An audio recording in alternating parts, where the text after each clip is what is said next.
Hey, I'm Dima, and today we're ranking all of the Uncharted games. To supplement my recent look back at Uncharted 2, I thought I'd make a video with my ranking of the entire series. This is one of my most beloved video game franchises, and I go into more detail on all that in my Uncharted 2 review, link in the description, but let's start right away at number 6. The worst Uncharted game, by far, bar none, is Unearthed, Trail of Ibn Battuta. Well then, count us in. No, the actual worst Uncharted game is easily Golden Abyss, the 2012 PlayStation Vita exclusive. Full disclosure, this is the only Uncharted game I never ended up beating. By the time I got my hands on it, about a year or two after release, I was a diehard Uncharted fan, having played through the original trilogy quite a few times, but its subpar quality relative to the PS3 entries just never led me to finish it. It was made by Bend Studio, the Oregon-based developer best known for 2019's controversial Days Gone, not Naughty Dog. And I remember it being pretty obvious. The limitations of the Vita in places like its visuals and depth of gameplay are a problem when compared to the rest of the series, and the writing and Vita-specific gameplay elements don't help either. None of these things were bad with respect to other handheld games at the time. The visuals in particular were pretty good for a handheld, and Nolan North is a consummate pro, giving a solid performance. Like I said before, it is not worth your life. There will be other treasures.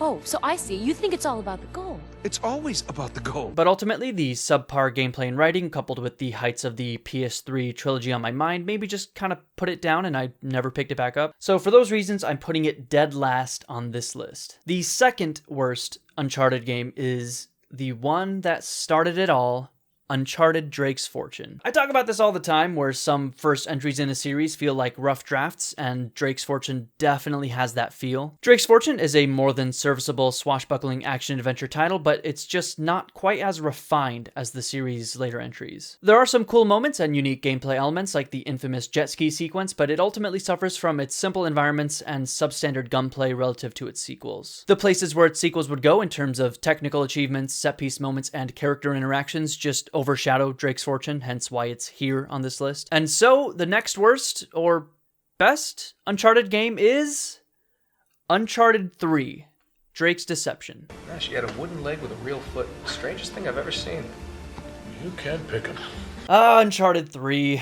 This game came with so much hype that for years after its release, I didn't want to admit that it was kinda subpar. After the incredible experience that was Uncharted 2, I think the video game industry was just braced for another masterpiece of equal footing, but it didn't come. Uncharted 3's biggest issue was that creative director Amy Hennig, game director Justin Richmond, and Naughty Dog as a whole just chose to focus on perhaps the wrong things. Uncharted 2 managed to allocate its improvement efforts in the right places. Better characterization, a huge leap in the visuals, deeper gameplay, and as icing on the cake, set pieces at a scale that nobody had seen before in gaming. All of these improvements combined for a greatly better experience and a legacy that stands up well in 2022. Unfortunately, with Uncharted 3, they apparently felt the need to expound upon just one thing: the set pieces. I mean, I kinda get it. Much of the discourse surrounding Uncharted 2's success dealt with its incredible set pieces, the likes of which the industry had never seen up until that point. I don't know if they did market research and found that everyone who played Uncharted 2 only liked the set pieces, but that's what the developers chose to hone in on. In interviews, the Uncharted 3 development team actually said, somewhat notoriously at this point, that they thought of the set pieces first and then developed the plot elements around them. T-pose for me, gentlemen, and marker.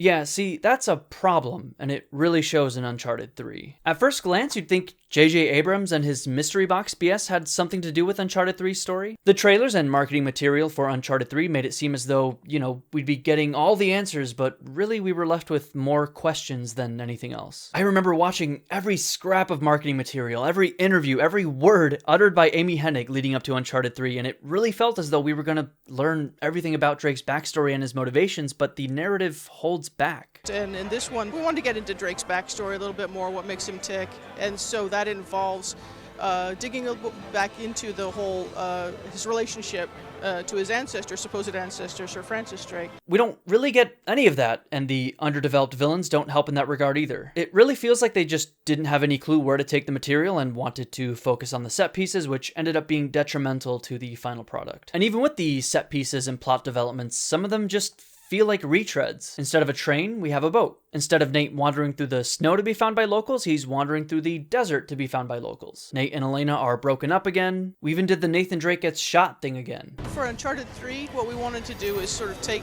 Drake on an adventure like he hadn't been on before. I'm not going to get into all of Uncharted 3's problems, and it's far from a bad video game, but the issues it has are big enough for it to be put at this spot on this list. Nolan? Have you guys seen this already? We showed this to you yesterday. Yeah, but I like to see. Caesar, yeah. Okay. 14.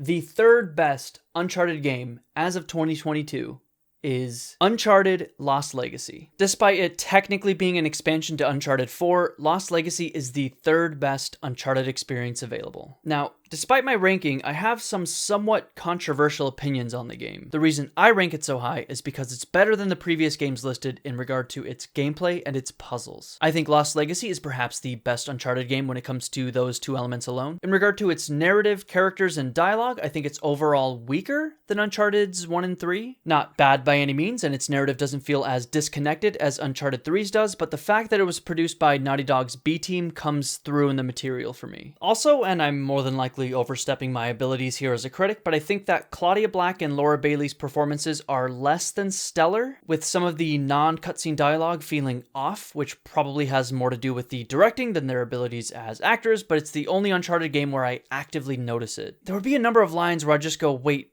no, the inflection should be here, or no, based on what you're looking at, you would say it this way, you know?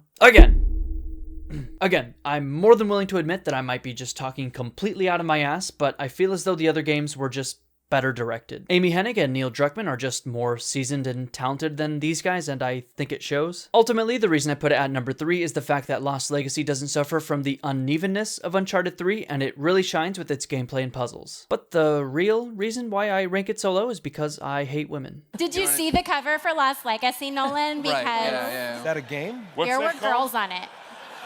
Lost Legacy? Moving on, we're left with just 2 Uncharted games. Unless I'm forgetting one. No. Uncharted 2 and Uncharted 4. Like 2 quantum entangled particles, whichever one we discuss first here will immediately reveal the other, so why don't we just discuss them both together? Before I reveal the best and second best Uncharted games, let me know in the comments how you'd rank the series. But okay, the second best Uncharted game is Uncharted 4, A Thief's End, which would make the best Uncharted game Uncharted 2, Among Thieves. Look, I'm more than willing to admit that maybe I'm a little biased here. Uncharted 2 has been in my top 5 favorite video games since the first time I played through it in the fall of 2009. The other qualification I'll offer is that Uncharted 2 and Uncharted 4 are kind of apples to oranges. Uncharted 2's creative director was Amy Hennig, who drew her inspirations from classic pulpy, swashbuckling action-adventure material. With Amy's departure from Naughty Dog in 2014, the reins of Uncharted 4 were handed off to none other than Neil Druckmann, who was reeling from his unbelievable success with 2013's dark and heavy The Last of Us. Neil, as we're now made aware, cares more about telling intimate character stories than he does over-the-top action. The bombastic nature of the original Uncharted trilogy is left behind, and we get a significantly more solemn and subdued experience. Thankfully, it's still an incredible game in its own right in just about every conceivable way, so these diversions are more than forgivable, but, and I'm speaking from within here, a part of me feels as though the heart of the Uncharted series is kind of missing from 4. With that said, its narrative manages to do what Uncharted 3 didn't. We learn about who Nathan Drake really is, what his motivations are, and his connection to Sir Francis Drake is finally made clear as well. Gone are the supernatural elements, the lighthearted tone, and the quip-heavy dialogue, and instead we get an intricate character study, and that's okay. Another place where Uncharted 4 shines is its gameplay. Whereas Uncharted 3 felt like a step backward, Uncharted 4 evolved the gameplay in a number of ways, all of which were successful in my opinion. The addition of the grappling hook added a cool new element to the gunplay and exploration. The improvements to the exploration, such as the climbing pick, directional climbing, swimming, and overall making the exploration significantly less linear, are also great additions. Is Uncharted 2 a better game than Uncharted 4?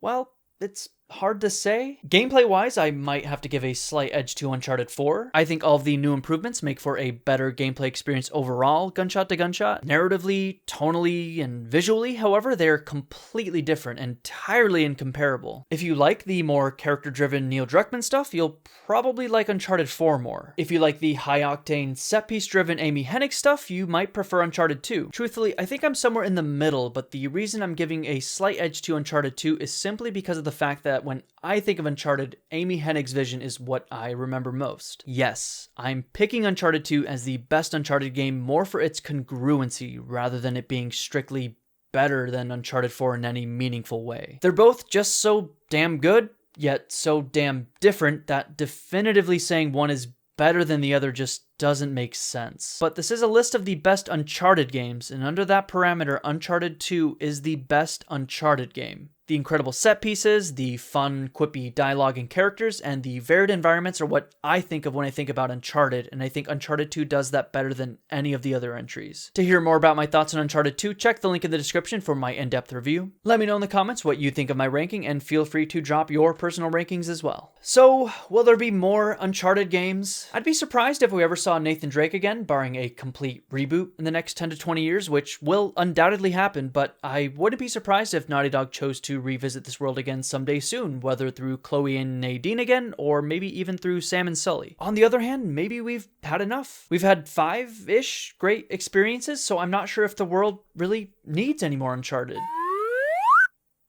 Oh. Well, I guess there's that. Perhaps the future of the series rests on Tom Holland's shoulders. I guess we'll see. That's it for today from me though. Hit subscribe if you enjoyed the video, and I will see you all next time. Thanks for watching.